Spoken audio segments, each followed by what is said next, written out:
championnat de France 1999 avec une première étape de nuit composée de 4 spéciales. Philippe Bugalski réussit tous les scratchs, il est en tête dans cette première étape avec 13 secondes d'avance sur Patrick Magot, son équipier. Patrick Magot qui ne dispute pas cette année toute la saison, il a toutefois quelques projets parallèles comme des rallyes sur terre avec une Saxo. Marc Champeau étrenne sa toute nouvelle Subaru WRC, il termine 5e de cette première étape à 57 secondes. La principale raison, une transmission cassée en début de rallye. Benoît Rousselot a conservé sa Mégane, il est 3e à 30 secondes de Bugalski après ses 4 premières spéciales.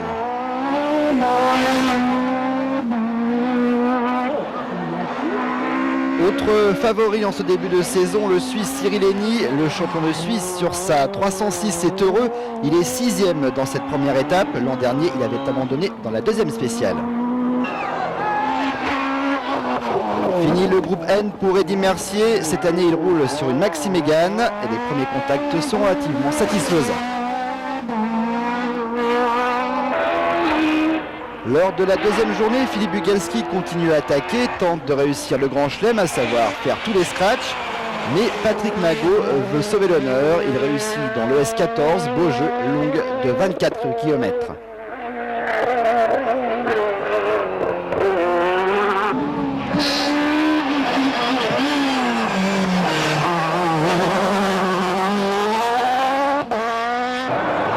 Marc Champeau fait le spectacle avec sa 4 roues motrices, mais il faut encore apprendre la voiture.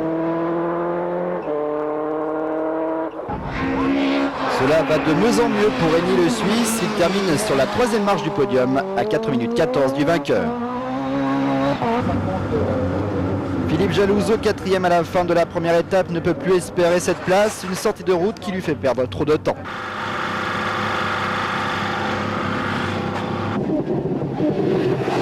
L'aventure s'arrête là pour Benoît Rousselot. Il casse une bielle. Il était 3e.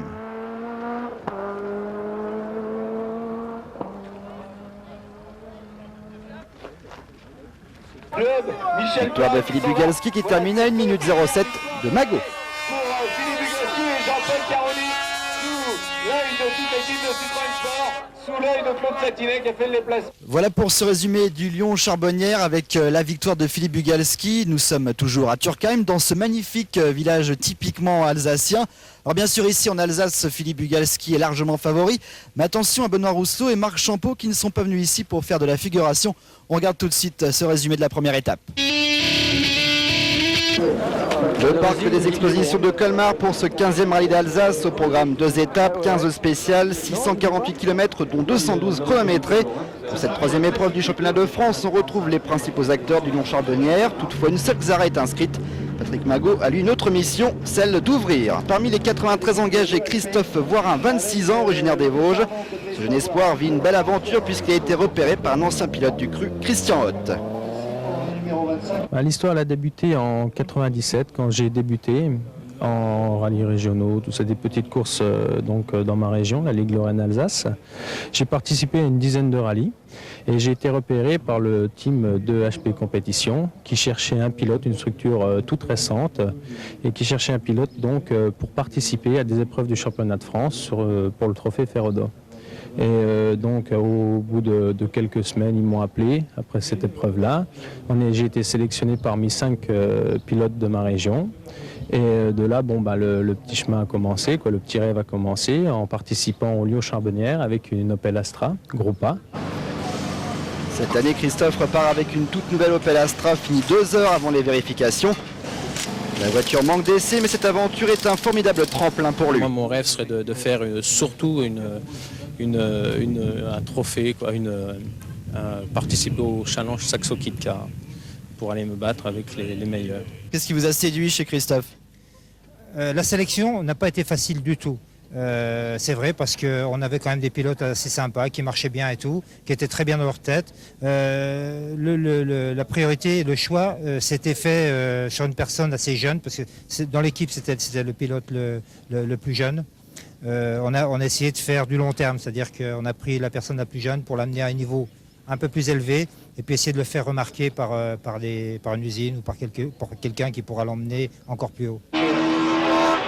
Le rallye d'Alsace commence par une toute nouvelle spéciale de 8 km 42. Philippe Bugalski n'a pas trop forcé puisqu'il n'avait pu reconnaître ce nouveau tracé que la veille en convoi. Cela ne l'empêche pas de signer le premier scratch en 5 minutes 02,7.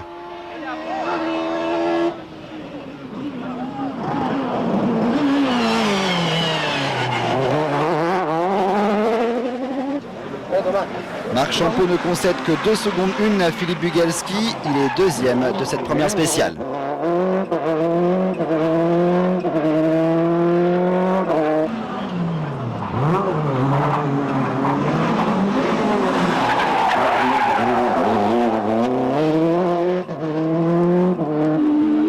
Mauvais départ pour Benoît Rousselot, des ennuis mécaniques qui font plus que l'handicapé. Il signe le 9e temps à 13 secondes de la Xara.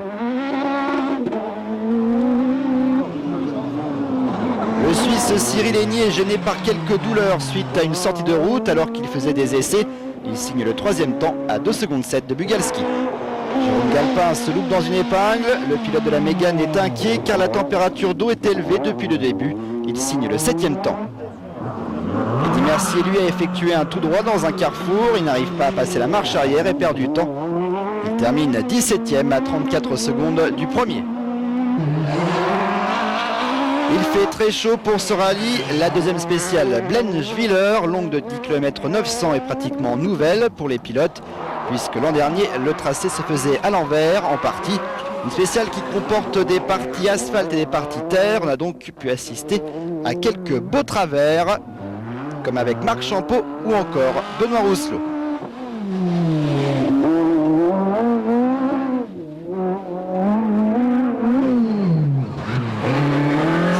Qui vise le titre dans le trophée Ferrodo est pour le moment dominé par Philippe Jalouzo.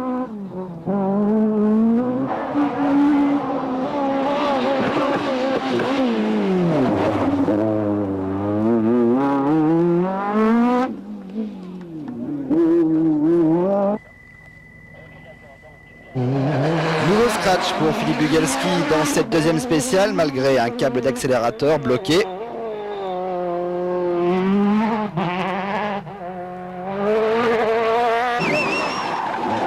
Marc Champeau, toujours aussi spectaculaire à 3 secondes 9. Le pilote Subaru a en plus crevé à la moitié de la spéciale. Toujours quelques soucis pour Benoît Rousselot, 3e de cette spéciale à 6 secondes 8. La Mégane souvire beaucoup dans les virages à gauche. La pression d'essence de la 306 d'Eni chute. De ce fait, le Suisse cale souvent. Il signe le 8e temps. Un rétroviseur en moins pour Jalouzo, 4e de la spéciale à 17 secondes.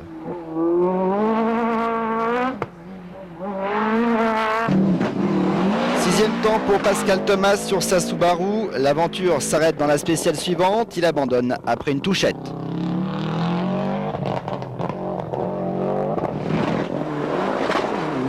Après l'Andros et le rallycross, Stéphane Peter Hansel teste le rallye de première division. Le pilote moto surpris d'être en tête du groupe N avec sa Mitsubishi.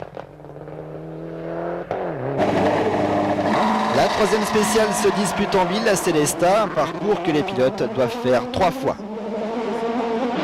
Troisième scratch pour Philippe Bugalski en 3 minutes 16.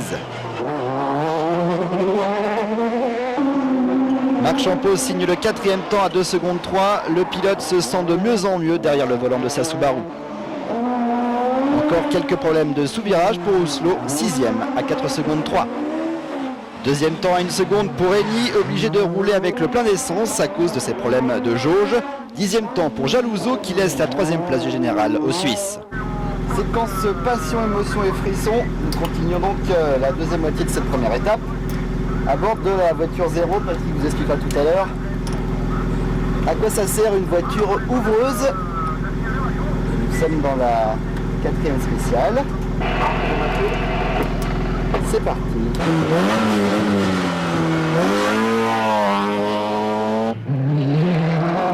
Pour cette première journée, 6 spéciales sont prévues, mais en fait, les pilotes vont faire 2 fois les 3 premières. 4e scratch pour le pilote de la Xara en 4 minutes 58, soit 4 secondes de mieux que le matin. Champeau est 2e à 4 dixièmes. 4e temps pour Benoît Rousselot qui fait une petite touchette à l'avant gauche.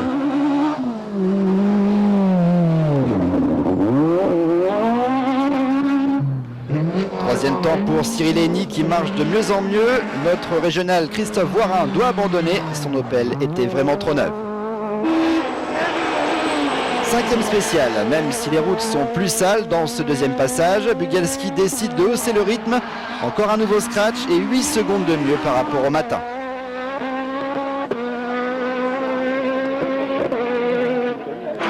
Benoît Rousselot est deuxième à 7 secondes 2, Marc Champeau est troisième à 8 secondes 1.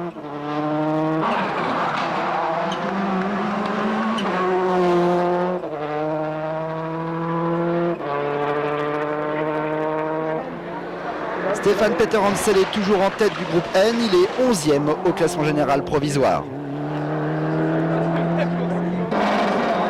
Philippe Bugalski signe son 6e scratch sur 6 pour clôturer cette première étape. Au général, il possède 21 secondes 5 d'avance sur Marc Champeau, 42 secondes 4 sur Benoît Rousselot, 47 secondes 7 sur Jalouzo et presque une minute sur Cyril Henny.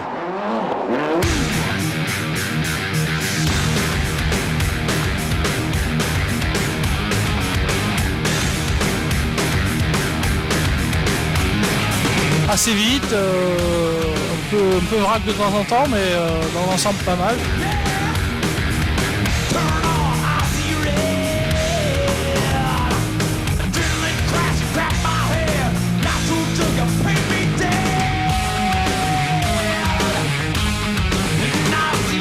Des tout petits soucis à l'accélérateur, rien que des méchants, la voiture a envie de rouler plus vite que moi, donc il fallait la calmer un petit peu.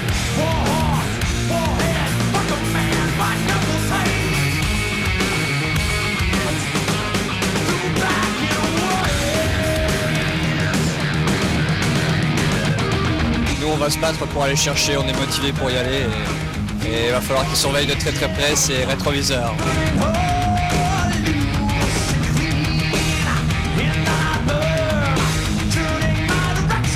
C'est bien comme ça marche, mais il faut absolument que la voiture marche toute seule.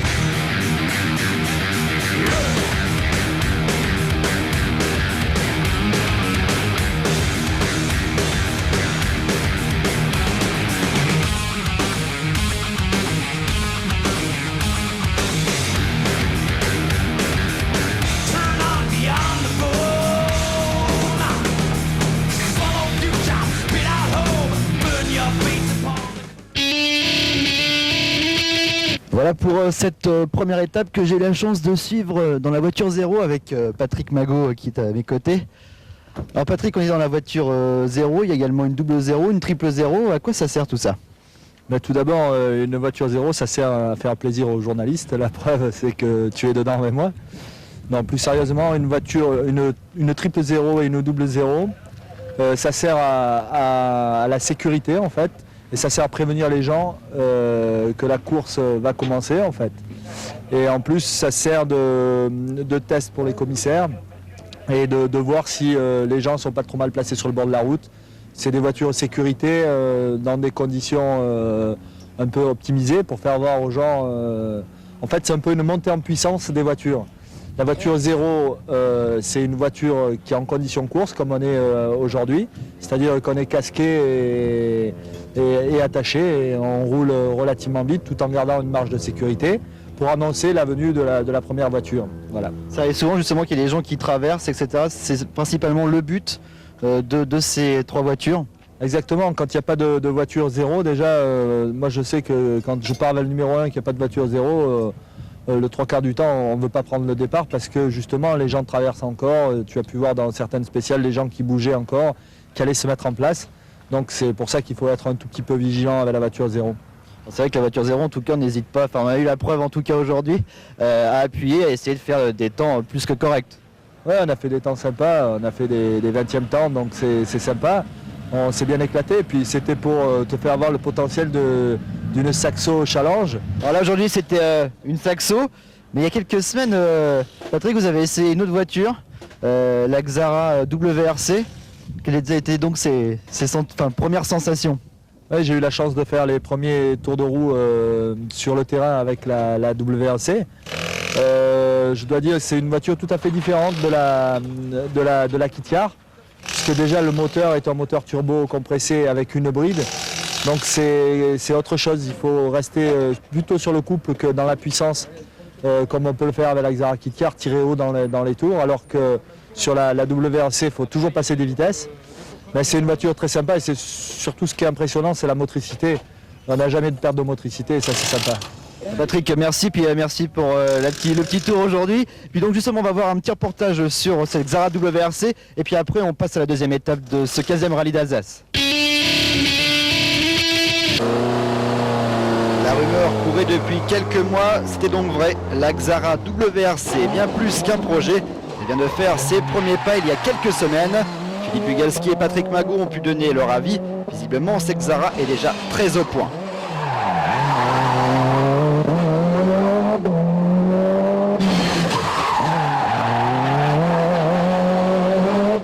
La différence, c'est que déjà, il n'y a plus de problème de motricité. Je suis très impressionné par la distance de freinage, par le ralentissement de la voiture, par la sécurité, la confiance que l'on a dans la voiture aussi. Ça me paraît aujourd'hui plus facile. Maintenant, je ne sais pas si on est plus rapide ou moins rapide qu'une car, mais toujours est-il que ça donne beaucoup de confiance et beaucoup de plaisir au pilotage.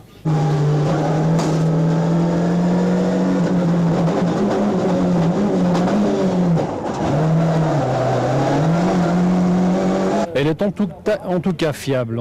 Je ne peux pas dire qu'elle soit performante aujourd'hui parce qu'on n'a pas pu faire de comparaison vraiment chiffrée, mais par contre elle est très fiable. Nous avons fait 1600 km en circuit privé à la Ferté-Vidal sur un circuit privé Citroën et nous avons fait plus de 600 km en essai sur route dans la spéciale de Saint-Michel-les-Portes, qui est une ancienne spéciale du rallye de Monte-Carlo, sans ennui, sans problème particulier. Et maintenant, nous avons commencé vraiment le développement et l'adaptation à la route de cette voiture.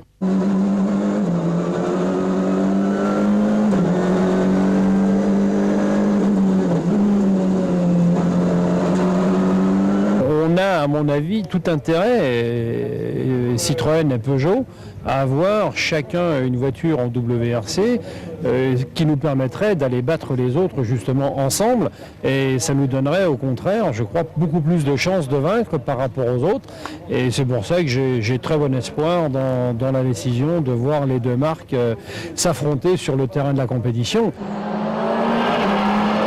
Si cette WRC est homologuée, on pourrait la voir dès le Monte-Carlo, ou peut-être avant en championnat de France, si Philippe Bugalski est sûr d'avoir le titre.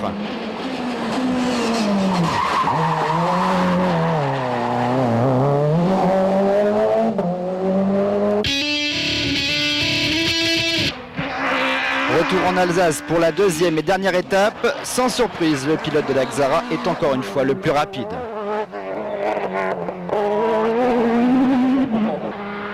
Marc Champeau crève à l'avant gauche, il signe le deuxième temps ex aequo avec Philippe Jalouzo.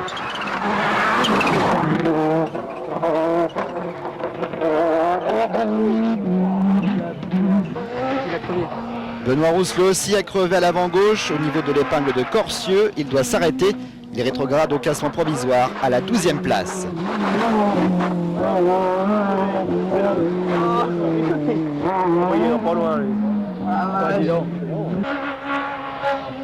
Philippe Jalouzo deuxième donc à 11 secondes 5 de Philippe Bugalski.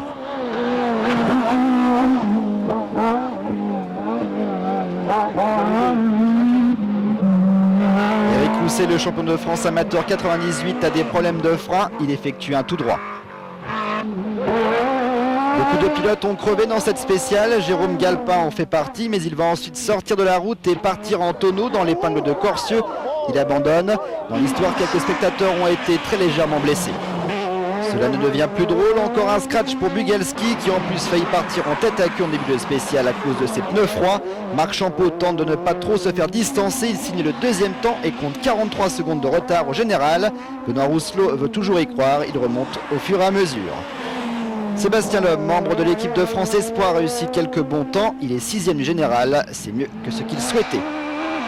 Autant vous le dire tout de suite, Philippe Bugalski a signé tous les scratchs dans ce rallye. Mais cette année en Alsace, il ne suffisait pas d'aller vite, il fallait rester en course jusqu'à la ligne d'arrivée. Cela n'a pas été le cas pour Marc Champeau qui abandonne le combat dans le S12. cassé le turbo sur la liaison juste avant Moyen-Moutier, donc on a pris le départ de la spéciale quand même pour essayer d'aller jusqu'à l'arrivée, mais ça a lâché, donc on s'est arrêté à la spéciale. Des abandons qui permettent à Philippe Bugalski de gérer, de lever légèrement le pied, surtout dans les parties très piégeuses.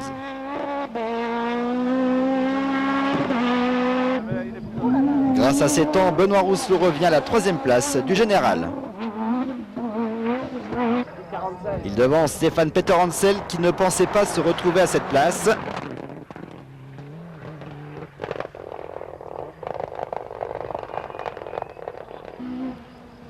Rousselot précède Sébastien Loeb, 2e du général avec sa petite saxo. Cela relève presque du conte de fées d'être à cette place en Alsace, chez lui. À 55 ans, José Barbara a un beau palmarès derrière lui, surtout chez lui au Rallye du Touquet, une épreuve qu'il a remportée plusieurs fois au début des années 90. Ici, il termine 5e, premier du groupe F. Pas de chance pour Philippe Jalouzo et Cyril Henny, ils abandonnent tous les deux dans le S13 sur problème mécanique.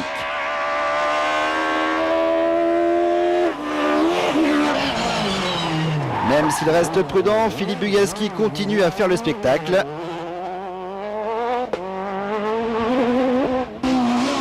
Benoît Rousselot n'est pas mal non plus, mais c'est en plus la 2e place qu'il vise.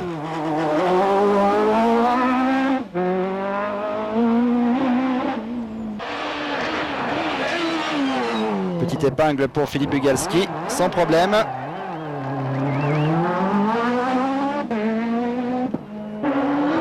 Même chose pour Benoît Rousselot, le pari est réussi, il termine 2e.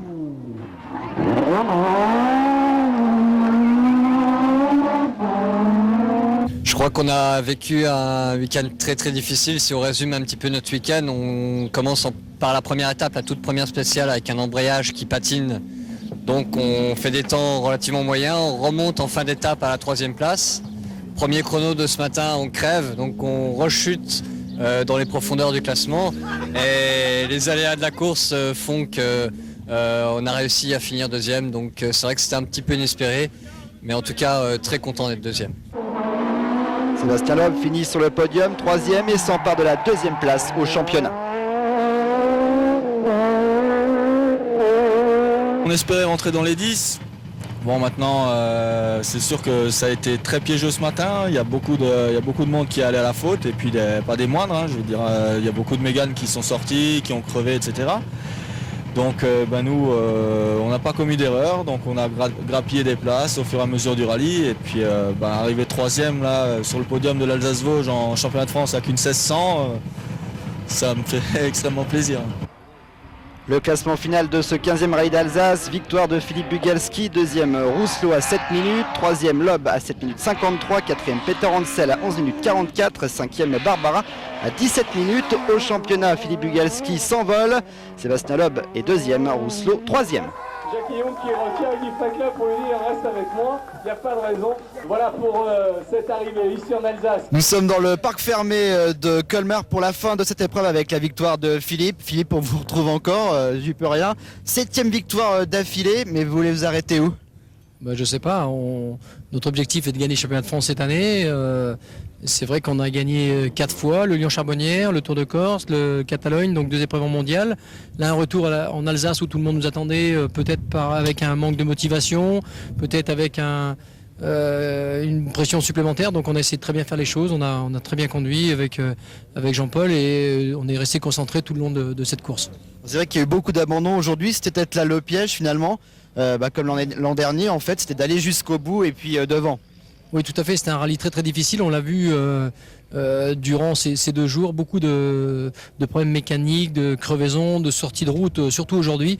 L'étape était très difficile avec une météo qui a été un petit peu capricieuse cette nuit, donc des routes très glissantes, des sous-bois vraiment pommadés de boue, donc il fallait surtout ne pas faire de fautes, pas faire de crevaisons, et on le voit, il manque beaucoup il y a beaucoup d'absence ce soir à l'arrivée ici à Colmar. Alors là, pour ce rallye d'Alsace, vous aviez choisi une boîte de vitesse différente, celle du Lyon-Charbonnières. Vous pouvez nous en dire 2 mots? Donc une boîte un petit peu plus longue qui me permettait de prendre autour de 190 km/h. Je pense que ça c'était le bon choix, mais bon, on était un petit peu long sur 1 et 2, et on peinait un petit peu pour ressortir des épingles parce que c'est un rallye quand même avec beaucoup de relance, et Bon, hier, j'étais pas très content aujourd'hui par endroit, mais globalement, on est très satisfait de l'équipe, de la voiture. Citroën Sport a fait vraiment une très très belle voiture qui est aujourd'hui très rapide dans toutes les conditions. Alors là, comme vous nous aviez dit quand on vous avait reçu pour Tour de Corse, l'objectif, là se confirme, c'est au plus vite être à l'abri et pour le titre. Oui, l'objectif prioritaire de Citroën cette année et de nos partenaires est bien sûr de gagner le championnat de France. Donc si on peut remplir cette mission relativement vite, pourquoi pas aller découvrir d'autres terrains, pourquoi pas faire un peu plus de développement que j'en fais aujourd'hui sur notre Xara WRC, puisque aujourd'hui on a le droit d'en parler, donc j'ai hâte de monter très vite dedans. Vous allez justement faire des essais jusqu'au Limousin de cette Xara WRC? Oui, juste avant le Limousin, 2 journées d'essai sur un sol que l'on connaît bien en Espagne, pour justement un petit peu voir déjà, après les premiers tours de roue, comment se situe cette magnifique voiture qui nous déjà réconforte par son potentiel et sa facilité de pilotage. Écoutez Philippe, merci, puis je vous fais un petit cadeau puisque là c'est le premier numéro de Mondial Rally, puis vous êtes en couverture avec donc un nouveau magazine qui sort 10 jours après les rallyes du Mondial. Philippe, merci. Nous on se retrouve la semaine prochaine dans Starter avec du circuit, avec l'épreuve de Dijon, que vous pourrez suivre d'ailleurs en direct ce week-end sur Pathé Sport. Salut.